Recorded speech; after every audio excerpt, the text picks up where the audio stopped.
할렐루야. 하나님의 은혜가 예배하는 여러분 오늘도 함께하기를 주님의 이름으로 축복합니다. 지난주에 말씀을 드렸던 것처럼 다윗은 상처받은 사람입니다. 혹은 외면받고 버림받은 사람입니다. 아버지에게 또한 그의 형제들에게. 그런데 이 상처가 거기에서 끝나질 않았습니다. 사회에 나가서도 똑같은 상처를 또 겪는 거예요.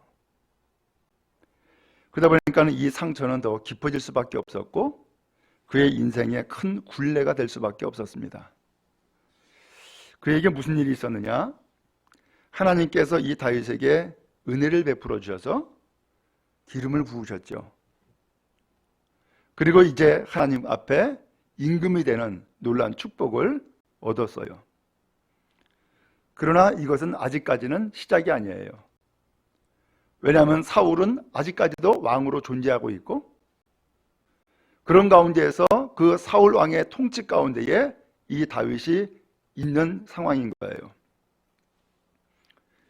어느 날 아버지의 심부름을 갔어요. 군대에 면회 가라는 거예요. 지금 이스라엘과 블레셋이 전쟁하고 있는데 이 전쟁의 상황이 어떻게 되는지, 그 다음에 너희 형님 셋이 지금 전쟁에 나가 있는데 형님들은 잘 있는지, 그래서 면회 갔다 와라 라고 한 거예요. 면회를 갔어요.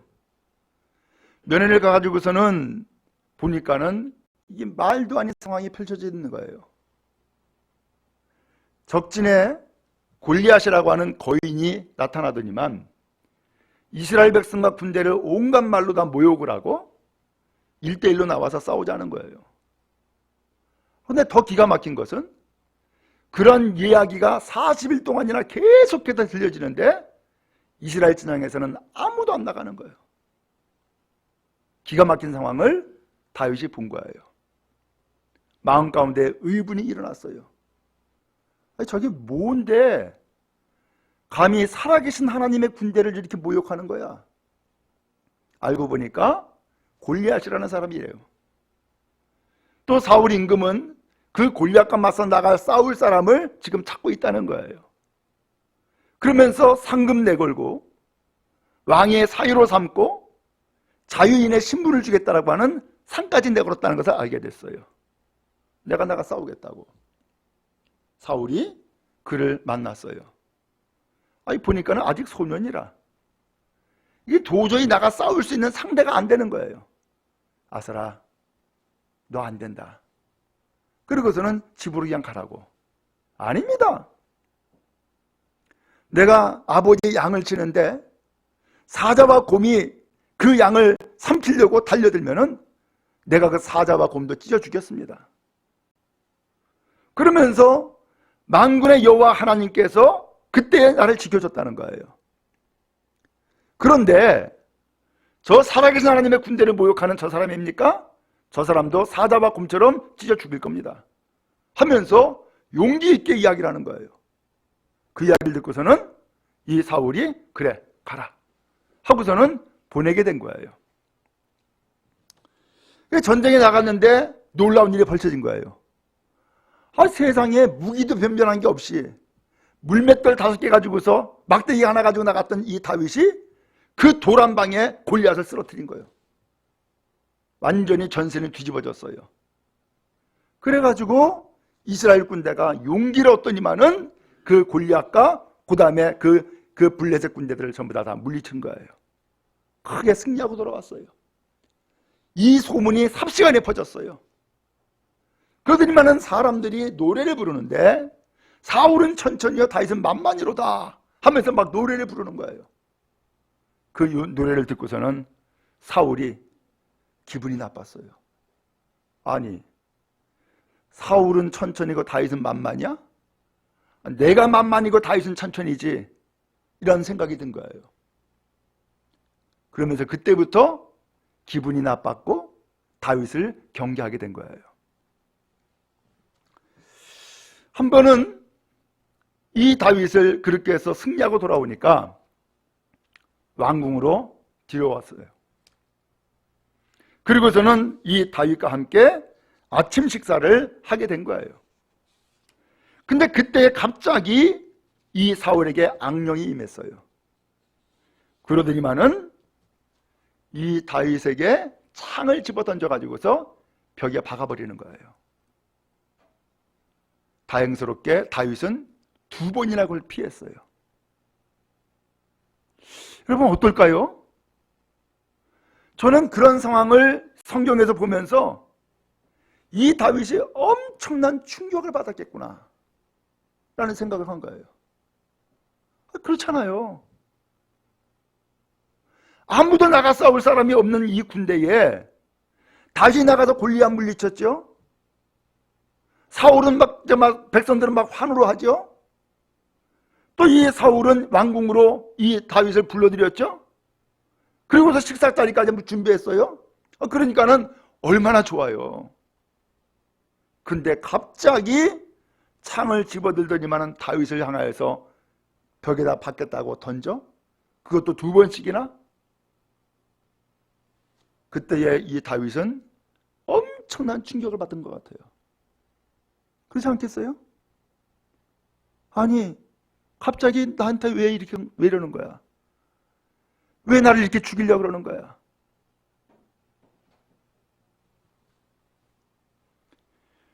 근데 이것이 한 번이 아니었어요. 이 사울은 다윗을 경계하는데 전쟁에 이 다윗을 내보내요. 전쟁에 나가서 죽게 하려고. 근데 이상스럽게도 전쟁에 나갔다 그러면 늘 이긴단 말이에요. 그러다가 이 사울이 다윗을 죽이려고 계략을 세웠는데 소위 말하면 딸을 주겠다는 거예요. 사위대라. 그래서 전쟁의 책임자로 내보내가지고서는 죽이려고 계획을 세웠어요. 결국은 사위가 됐어요. 그리고 전쟁에 나갔는데 전쟁에 나가가지고서 또 이긴 거예요. 그리고서는 돌아왔어요. 사울이 이 다윗을 보자 또 악령이 역사하는 거예요. 또 다시금 창을 집어들고서는 다윗을 향하여서 못 받겠다고 또 던진 거예요. 다윗은 또 다시금 충격을 받죠. 나를 사위 삼은 것은 내가 이뻐서 사위 삼은 게 아니라 나를 죽이려고 하는구나. 나를 전쟁에 내보낸 것은 이스라엘 백성들에게 승리를 주려고 전쟁에 내보낸 것이 아니라 나를 죽이려고 내보내는 거구나. 나를 아침 식사에 초대한 것은 혹은 저녁 식사에 초대한 것은 나를 기뻐서 나를 좋아서 한 것이 아니라 나를 죽이려고 하는 거구나 라는 것을 알게 된 거예요. 다윗은 엄청난 충격을 받은 거죠. 그렇지 않아도 어려서 아버지에게 버림받고 인정받지 못했던 이 다윗, 형제들 가운데에서 맨 막내가 되어가지고서 인정받지 못했던 이 다윗, 그래서 집을 떠나야 될 수밖에 없었고 밤낮 양을 치면서 생활할 수밖에 없었던 이 다윗, 근데 이제는 사회에 나가서도 똑같은 대접을 또 받고 있는 거예요. 그럼 무슨 생각을 했을까요? 나는 버림받았구나. 나는 쓸모없구나. 많은 사람들이 나를 죽이려고 그러는구나. 내 인생 이렇게 살아서 뭐하나. 그런 절망감, 그런 두려움, 이런 마음이 그에게 있지 않겠어요? 그래서 이 다윗이 한 번은 그렇게 해서 사울이 창을 집어던져가지고 죽이려고 하니까는 그 밤에 그냥 도망을 가요. 왕궁을 빠져나가서. 그 집으로 갔어요. 그랬더니 이 집으로까지 전령을 보낸 거야. 다윗을 잡아오라고. 아니면 죽이라고. 그때에 이 다윗을 살려준 사람이 놀랍게도 사울의 딸 미갈이 살려주는 거예요. 또 그렇게 해서 이제 도망을 가가지고서 이번에는 어디로 가느냐? 사무엘 선지자에게 찾아갔어요. 그랬더니 이 사울이 또 군대를 보내가지고서 이 다윗을 잡아오라는 거예요. 근데 그때 또 놀라운 역사가 생겨요. 이 사울 다윗을 잡으러 오는 그 사람들마다 사무엘 선지자에게 가까이 갔을 때에 전부 다 성령이 임하는 거예요. 막 예언을 해요. 그러니까 이 다윗을 잡을 수가 없었어요. 마지막에는 사울이 직접 가요. 다윗을 죽이겠다고. 근데 사울도 예언을 하는 거예요. 그렇게 해서 다윗을 잡을 수가 없었어요. 그리고서는 이 다윗이 그 다음에 어디로 가느냐? 사울의 아들 요나단을 찾아가요. 그러면서 이 요나단에게 하소연을 하는 거예요. 도대체 내가 무슨 잘못을 했냐? 왜 아버지가 나를 이렇게 죽이려고 그러느냐? 도대체 이유가 뭐냐? 하면서 그 아들 요나단에게 막 하소연을 하는 거예요. 요나단이 에이, 그럴 리가 없다고. 그럴 리가 없다고. 절대 죽일 일이 없다고. 그러면서 이 다윗을 위로했어요. 아니다. 이런 일이 있었어. 나를 이렇게 여러 번 죽이려고 그랬어. 난 더 이상 두렵고 그 다음에 인생에 회의가 들어. 난 더 이상 살 수가 없어. 그러니까 요나단이 하는 소리가 그럼 내가 아버지에게 알아보겠다.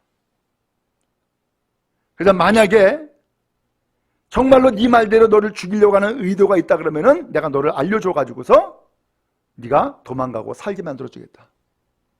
그 약속하마 라고 한 거예요. 그리고 더 나가서 네 마음의 소원이 무엇인지 내가 그거 다 들어줄게. 다 들어줄게. 그리고서 하는 소리가 여호와께서는 다윗의 대적을 치실지어다 하면서 하나님이 다윗의 원수를 치실 것을 이야기를 하는 거예요. 그 어려운 상황 가운데에, 그 위험한 상황 가운데에, 그리고 정말로 큰 충격을 받고 있는 어려운 상황 가운데에서 이 요나단이 철저하게 다윗의 편이 되어주는 거예요. 그리고 성경에 나온 것처럼 이 다윗을 사랑하는데 자기의 목숨처럼 사랑한 거예요. 오늘 다윗은 이 일로 인하여서 큰 위로를 받고 다시 한번 살 길을 얻을 수 있게 되어진 거예요. 여러분, 우리도 살아가면서 인생의 충격과 두려움에 휩싸일 때가 있어요. 다윗과 같은 이러한 위험에 빠지게 되면 무슨 마음이 들어요? 살아야겠다라고 하는 마음도 들 수 있지만 반대로 나는 버림받았구나. 집에서는 아버지에게, 형제들에게 인정받지 못한 나의 인생이 집 밖에 나가서 누가 나를 인정해주고 누가 나를 알아줘. 나는 쓸모없는 인생이구나. 나는 버림받았구나.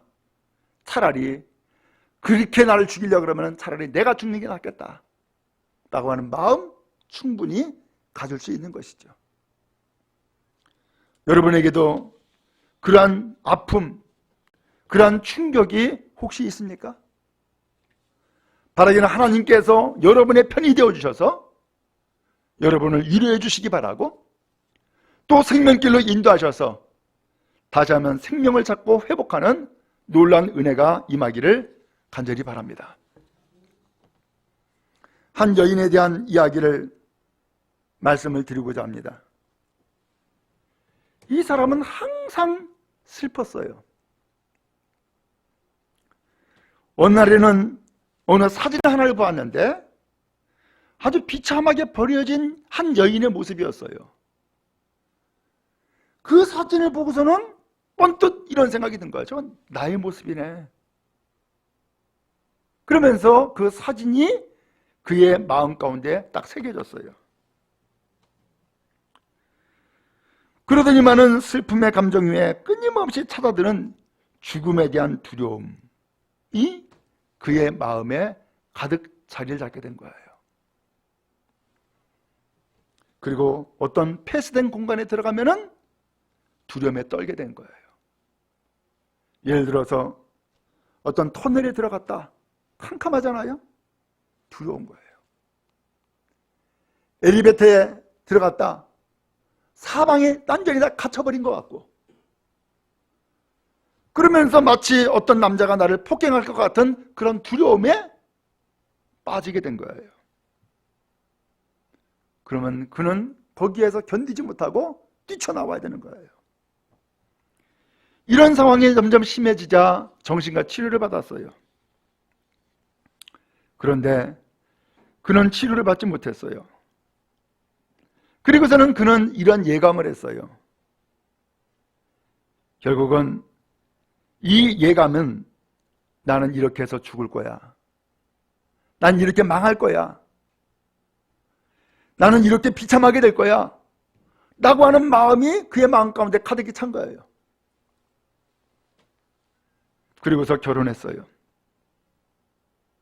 근데 결혼했는데도 이 마음이 달라지지 않는 거예요.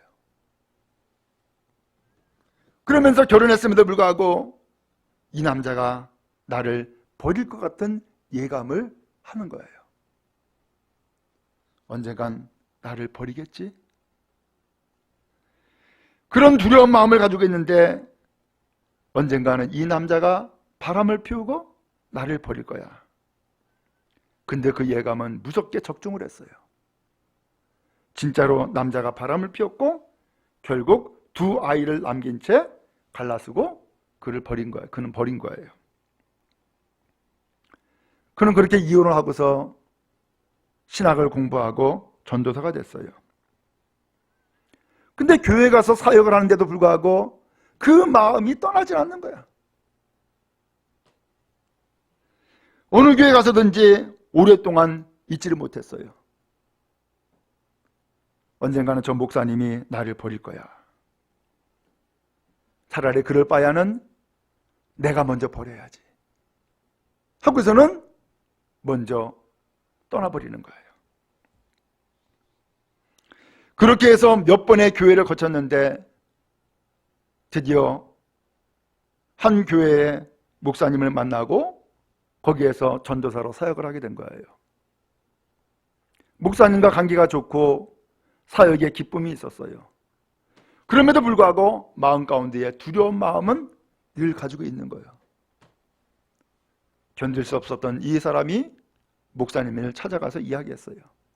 사실은 내가 이런 두려운 마음이 있다고. 그런데 목사님이 하는 얘기가, 전사님, 하나님의 뜻이 아닌 이상 절대로 당신 버리지 않을 거다 라고 이야기를 해줬어요. 그리고서는 내적 치유를 받을 수 있도록 한 세미나를 소개해 준 거예요. 그리고 돈까지 내줬어요. 그래서 이 전사님이 그 목사님의 도움을 받고서는 내적 치유 세미나에 가게 된 거예요. 그 세미나에서 강의를 쭉 듣는데 어느 시간에는 시간여행이라고 하는 것을 가진 거예요. 시간여행이라는 게 뭐냐면은 내가 태어날 때부터 계속해서 나를 더듬어 올라가는 거예요. 엄마 뱃속에서 있을 때부터 계속해서. 근데 그게 가능할까? 예, 가능합니다. 이제 그 세미나에서 강사가 그 시간에 강의를 하면서 태아에 있을 때에 무슨 모습이 떠오르는지, 드디어 이제 엄마 뱃속에서 태어나고서 한 달이 되었을 때에, 두 달이 되었을 때에, 세 달이 되었을 때에 이런 것들을 쭉 더듬어 올라가게 된 거예요. 근데 태아에서 막 이제 출산해서 태어나는 순간 이 전사님의 그 마음 가운데에 더러워, 라고 하는 말이 툭 튀어나온 거예요. 그러면서 또 반대로 너는 거룩한 씨다 라고 하는 마음의 음성이 또 들린 거예요. 두 달이라고 이야기했을 때에 못된 짓을 한다 라고 하는 말이 이 여인의 말에 튀어나온 거예요. 그 다음에 석 달이 되었을 때에 가눌 수 없는 마음에 두려운 마음이 생긴 거예요. 넉 달이 되었을 때에 죽여버릴 거야 이런 말이 또 튀어나왔어요. 다섯 달이 됐을 때에 발로 차고 때리는 것을 느끼게 된 거예요. 여섯 달이 되었을 때에 그 어머니가 점치러 가는 것을 느끼게 된 거예요.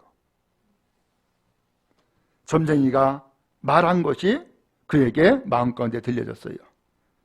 이 아이가 태어나면 부부 갈라진다 라고 하는 것이었어요. 일곱 달이 되었을 때에 심한 죽음의 공포가 그의 마음 가운데 들려졌어요.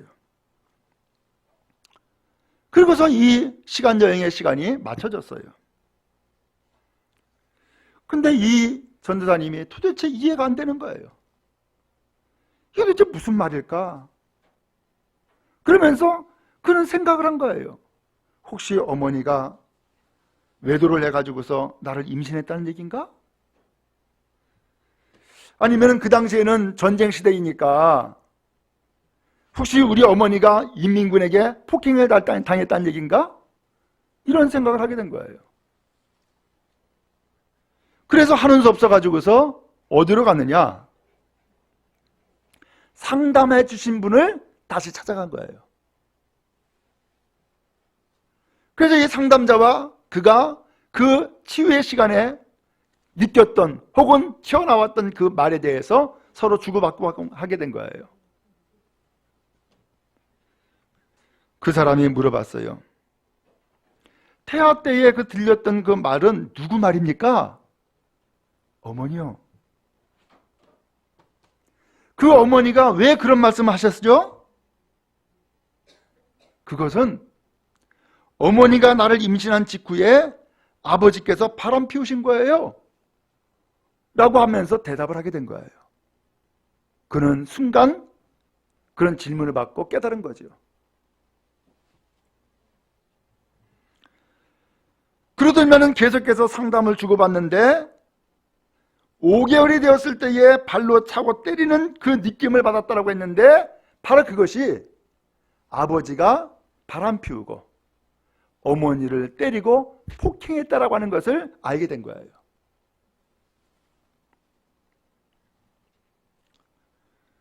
그리고 또 그 입에서 나왔던 그 온갖 저주의 말이 바로 어머니가 아버지에 대해서 의심하고 저주한 말이었다라는 것을 알게 된 거예요. 상담을 하는 그분이 이 전사님을 붙잡고 우리 함께 기도하자고, 그러면서 어린 시절에 겪었던 그 상처와 또한 그 여러 가지 이야기들을 전부 다 그의 인생에서 하나씩 하나씩 끌어내는 기도를 하게 된 거예요. 내 안에 어머니를 통해 들어온 남자에 대한 비탄과 인생에 대한 비탄에 대한 말들을 예수의 이름으로 끊는다. 점쟁이의 입을 통해서 내 인생에 저주하게 하고 싫어하게 한 거짓된 말들을 나사렛 예수의 이름으로 끊는다 하고서 기도를 한 거예요. 그렇게 해서 기도하는 시간에 심한 두려움과 공포가 밀려왔고 심한 통증이 밀려왔어요. 그런데 그 이후에 다시금 너는 정결한 시다. 나는 너로 인하여 기쁘다. 너를 나의 피로 샀다 하면서 주님의 음성을 다시금 듣게 된 거예요. 그러면서 그가 그 두려움과 공포에서 헤어날 수 있게 되었어요. 그는 고백을 하는 거예요. 이 여인이 전도사가 되었지만 그리고 그 어머니 모시고서 살고 있지만 지금 어머니는 아주 고동이 불편하다는 거예요. 그런데 그 전도사인 이 여인이 어머니를 향해서 얼마나 많은 저주의 말을 하고 욕을 퍼부었는지 모른다는 거예요. 그리고 그의 어머니의 인생을 저주했던 거예요. 그런데 그 전도사님이 했던 그 모든 저주와 그 다음에 욕설들은 이 여인이 태아 때에 어머니로부터 들었던 이야기를 자기가 지금 하고 있음을 깨달았게 된 거예요. 드디어 이제 이 내적 지혜를 통해서 치료를 받고 난 다음에 그의 인생이 왜 이렇게 두려웠고 공포에 휩싸였는지를 깨달아 알게 된 거예요.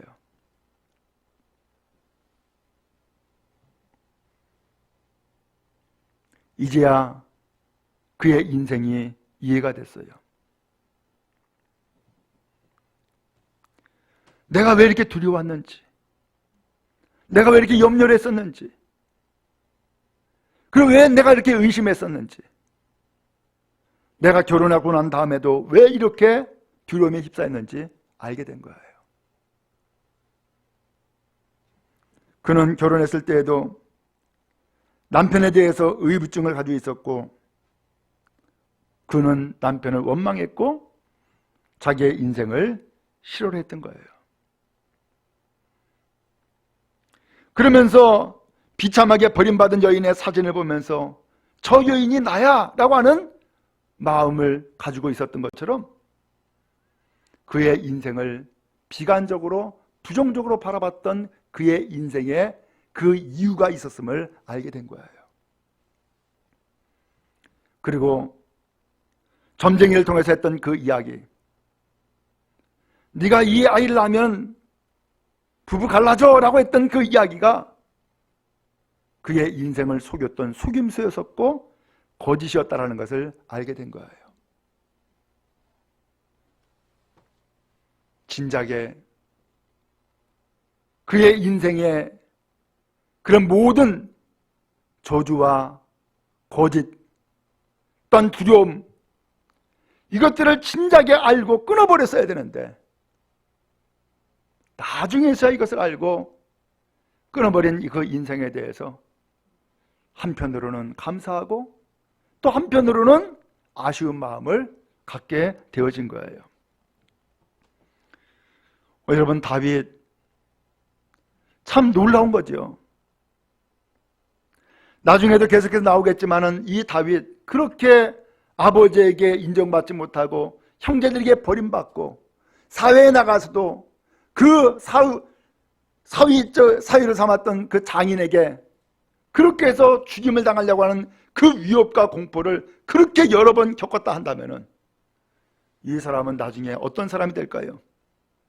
그는 분명히 그 누군가를 살인하고 저주하고 원수 갚고 하는 인생이 되었을 거란 말이에요. 근데 이 다윗은 그 이후에 한 번도 원수 갚은 적이 없어요. 누구의 인생을 저주한 적이 없다고요. 그는 그의 인생을 비관적으로 생각한 적이 없단 말이에요. 어떻게 이게 가능했을까?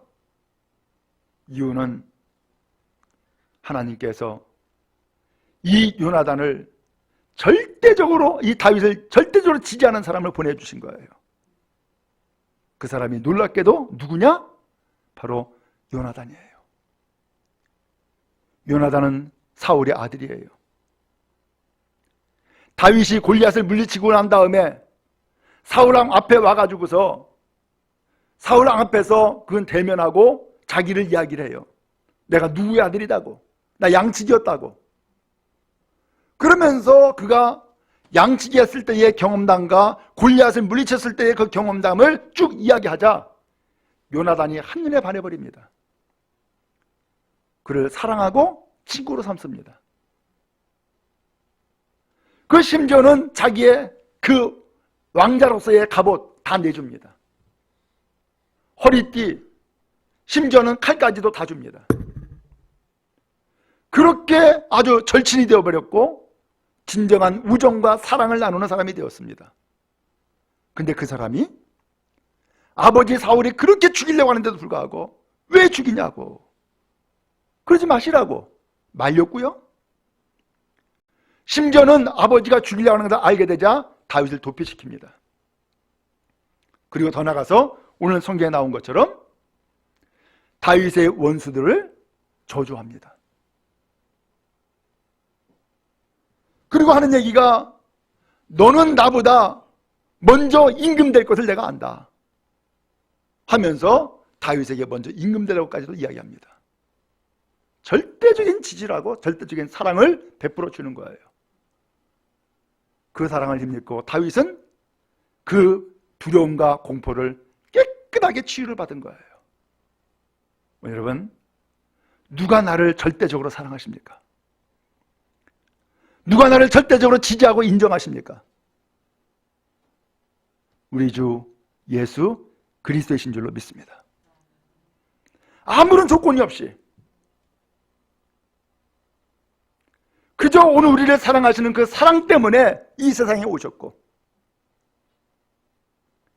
나의 이 죄짐과 두려움과 공포와 저주받은 인생이 다시금 새롭게 회복되도록 하기 위해서 오늘 대신해서 십자가를 짊어져 죽으시고 오늘 우리에게 새 인생을 살게 하신 것이 예수 그리스도 아닙니까? 우리는 그 예수 그리스도의 사랑을 힘입었습니다. 우리는 그 예수 그리스도의 사랑 때문에 다시금 새 인생을 살고 있습니다.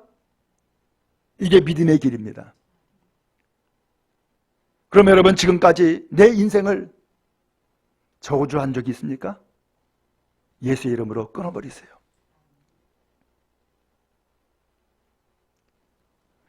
혹은 지금까지 내 인생을 비관적으로 생각한 적이 있습니까? 나는 쓸모없어, 내가 살아서 뭐해, 빨리 죽어야지, 그런 마음이 있었습니까? 예수의 이름으로 끊어버리십시오. 주님은 여러분들을 사랑하십니다.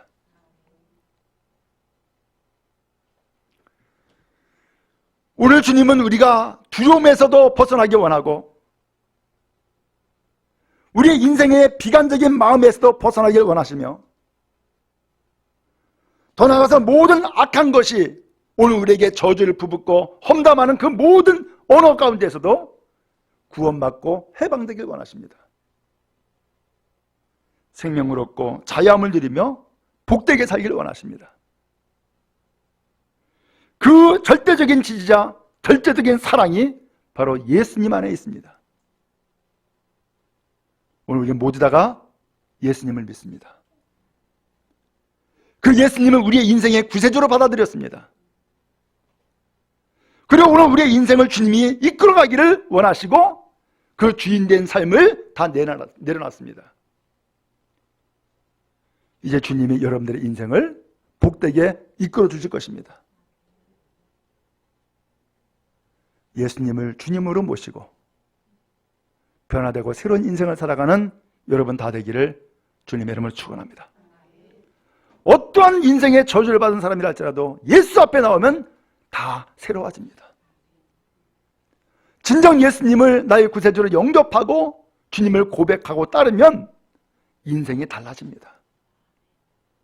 옛생활에서 머물지 마시고 변화되어 새로운 인생을 살아가는 여러분 되기를 간절히 바랍니다. 하나님이 우리에게 주시는 것은 의와 평강이요 새 삶입니다. 하나님의 놀라운 은혜와 축복이 우리 모두에게 임하기를 주님의 이름으로 축원합니다.